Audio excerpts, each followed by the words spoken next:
This channel does not promote any violent, harmful, or illegal activities. All content provided by this channel is meant for an educational purpose only. Chopra ও আরিয়াদহের ছায়া ব্যারাকপুরে তৃণমূল কর্মীর দাদাগিরি।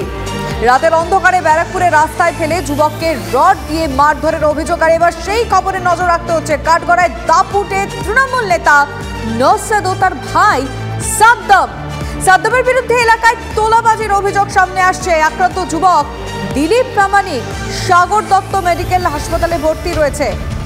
এরকম ঘটনা কেন ঘটছে? Police কি কিছুই দেখছে না?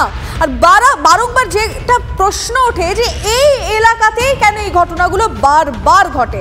এই ব্যারাকপুর শিল্পাঞ্চলে এই এলাকাতে এরকম ঘটনা যেন একদম নিত্য নৈমিত্তিক বিষয় হয়ে দাঁড়িয়েছে। কেন এমনটা ঘটছে? যাচ্ছিলাম, পিছন দিয়ে আমাকে একটা লোহার প্যাপ দিয়ে বাড়ি মারলো। কে মারলো? সাদ্দাম বলেছিলে। একটা আর দুটো চেনা তোমার চেনা না, চিনি ওকে। তুই কি করো? তুমি? আমি এমনি কাজ করি।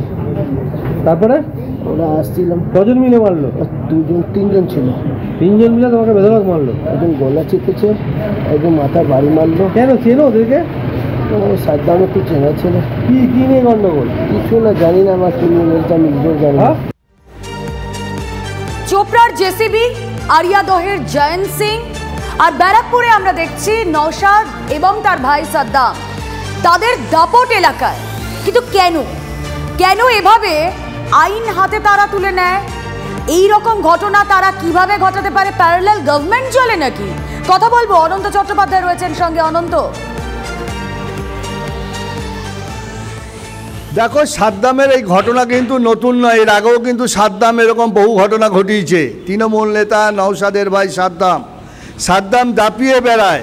আর এই দিলীপ প্রামাণিককে যে মারধর করে মাথা ফাটিয়ে দিয়েছে, এখন তার অবস্থা স্থিতিশীল। সাগর দত্ত হসপিটালে তাকে ভর্তি করা হয়েছে। প্রথমে তাকে বিএন বোস হাসপাতালে নিয়ে যাওয়া হয়, সেখান থেকে অবস্থার অবনতি ঘটলে তাকে সাগর দত্তে স্থানান্তরিত করা হয়, সেখানে চিকিৎসা চলছে। যদিও পৌরপ্রধান, ব্যারাকপুরের পৌরপ্রধান উত্তম দাস, তিনি কথা দিয়েছেন যে পুলিশের ব্যবস্থা, সঠিক ব্যবস্থা নেবে। পুলিশের আগে ব্যবস্থা নেয়নি কেন? অনন্ত, তুমিই তো বললে এটা তো প্রথম তো হচ্ছে না, এর আগেও হয়েছে। পুলিশ তখন ব্যবস্থা নেয়নি কেন? ঘটনা নয়, সাদ্দামের এই যে বারবারন্ত, এই যে দৌরাত্ম্য আজকের ঘটনা নয়। সাদ্দাম ব্যারাকপুরে দীর্ঘদিন ধরে, বিশেষ করে মনিরামপুর এলাকা, বিশেষ করে সদর বাজার এলাকার দৌরাত্ম্য সাদ্দামের বিরাট। আর সেই কেন তাকে রাশিয়ে আনতে পারছে না প্রশাসন, কেন সাদ্দাম এরকম দাপিয়ে বেড়ায়, সেটাই প্রশ্ন। দেখো, আমরা জয়ন্ত সিং দেখালাম, আবার উঠে এলো ব্যারাকপুরে এক সাদ্দামের নাম। সেই সাদ্দামের পিছনে মাথায় হাত কার আছে সেটা নিয়ে প্রশ্ন তুলেছে স্থানীয় বাসিন্দারা। যদিও সাদ্দাম পুলিশ আটক করেছে কিছুক্ষণ আগে, সাদ্দামকে এমনটাই খবর পাচ্ছি যে পুলিশ তাকে আটক করেছে। তবে এই ঘটনায় সাদ্দাম এই যে কেন তাকে মারধর করলো, কিন্তু যাকে মারধর করেছে দিলীপ প্রামাণিক, সে বলছে তার কোনো দোষই ছিল না, তার কোনো অন্যায় ছিল না, বেপরোয়া তাকে মারলো। তাহলে কি সে এরকম একটা কথা আছে যে ধুর মেরে শেয়ানা চমকানো একটা কথা আছে, প্রবাদ আছে, সেরকম ঘটনা? সাদ্দাম কি দাদা হতে চাইছে, আরো বড় দাদা হতে চাইছে? দেখো, ব্যারাকপুরে এই দাদা হওয়ার ইচ্ছে হয় কেন? শাসক নেতা হলেই, শাসক দলের ঘনিষ্ঠ হলেই কি একটা এক্সট্রা অ্যাডভান্টেজ পাওয়া যায় দাদাগিরি করার? দেখো, বিশেষ করে তোলাবাজিটা সুবিধা হয়, মানুষ ভয় পায়, ব্যবসায়ীরা ভয় পায়, কেউ চাঁদা চাইলে চাঁদা দিতে বাধ্য হয়, তোলা চাইলে তোলা দিতে বাধ্য হয়, নাহলে এই ধরনের আচরণ কেন করবে? আর এই যে সাদ্দাম, এ তো আর নতুন নয় সাদ্দামের কাহিনী, এর আগেও অনেক কাহিনী সাদ্দামের এরকম ঘটনা আছে। ফের সাদ্দাম কিন্তু আবার এই গতকাল এরকম ঘটনা ঘটালো। তবে এই ঘটনায় যথেষ্টই আতঙ্কিত ব্যারাকপুর বুড়ির বাজার এলাকা। একেবারে অনন্ত, তুমি আমাদের সঙ্গে থাকো। দেখো লিমা, সন্দেশখালীর শাহজাহান, চোপড়ার জেসিবি, আরিয়াদহর জয়ন্ত সিং, এবং যদি সাদ্দামের কথা আমরা ধরে নিই ব্যারাকপুরে, তাহলে দিকে দিকে আমরা দেখছি বাহুবলীদের রাজত্ব। এবং প্রত্যেকটা জায়গাতেই দেখো লিমা, আমরা দেখছি একটা শাসক দলের কানেকশন রয়েছে। কেন বারবার এই ধরনের ঘটনা ঘটছে। সজল ঘোষ বিজেপি নেতা আমাদের সঙ্গে এই মুহূর্তে টেলিফোনে রয়েছেন। সজল দা, স্বাগত জানাবো। প্রত্যেক দিনই এক একজন শাহজাহানের আমরা খোঁজ পাচ্ছি, কোথাও তার নাম জেসিবি, কোথাও তার নাম জয়ন্ত সিং, ব্যারাকপুরে যে নাম পাচ্ছি তার নাম সাদ্দাম। পুরো রাজ্যটাতেই আজকে মোগলের সাম্রাজ্য চলছে, পুরো রাজ্যটাতেই মোগলের সাম্রাজ্য চলছে। আপনি যে অ্যাঙ্গেলেই ভাবুন সেই অ্যাঙ্গেলেই জানবেন আমার কথাটাই আপনি ভাবছেন। পুরো সরকারটাই এদের হাতে চলে গেছে, কোথাও জেসিবি, কোথাও শাহজাহান, কোথাও এখানে কি নাম ব্যারাকপুরে সাদ্দাম।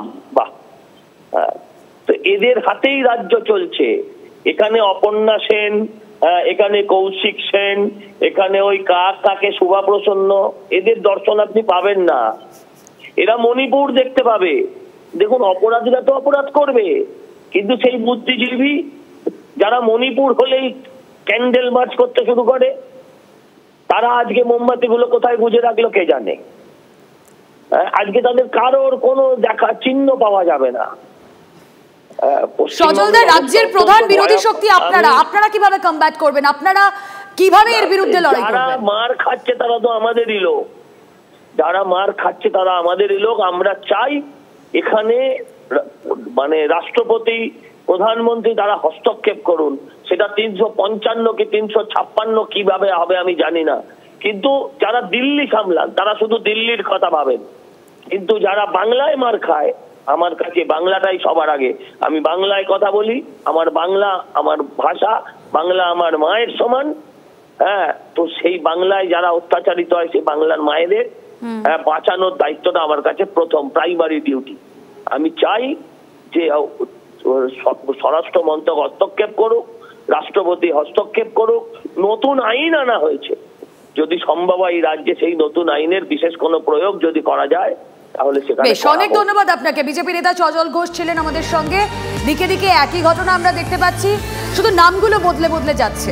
আমরা আরিয়াদহে দেখেছি লিমা, যে এই জয়ন্ত সিং, তাকে পুলিশ নাগালেই পাচ্ছিল না। 4 দিন পর তাকে একেবারে ঢিলছোড়া দূরত্বে, আরিয়াদহ থেকে ঢিলছোড়া দূরত্ব থেকে তাকে পাওয়া যায়। কিন্তু এই ঘটনায় আমরা যা জানতে পারছি, ব্যারাকপুরের এই ঘটনার পর তাকে গ্রেফতার করা হয়েছে, সাদ্দামকে গ্রেফতার করা হয়েছে। এখন দেখা যাক পুলিশ কি স্টেপ নেয়।